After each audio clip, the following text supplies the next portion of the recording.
Genesis 19:16.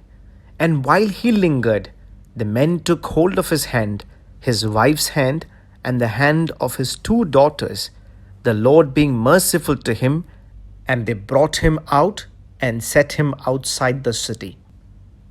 When the flood hit the state of Kerala, and when the dam shutters were going to be opened, there was a warning issued that people living in the lower terrains must quickly move to a higher ground to avoid any mishap.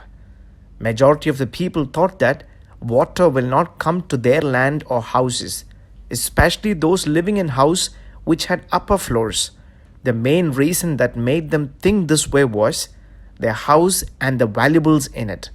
It was their unwillingness to leave everything behind and run for their lives that made them feel that water will not come into their land. Likewise, Lot and his family thought. When the angels of God advised Lot and his family to run for their lives from the city quickly, as there was a fire that was going to hit the city, but Lot did not understand the seriousness of it. Many people do not realize the importance of the warnings and invite the consequence upon themselves.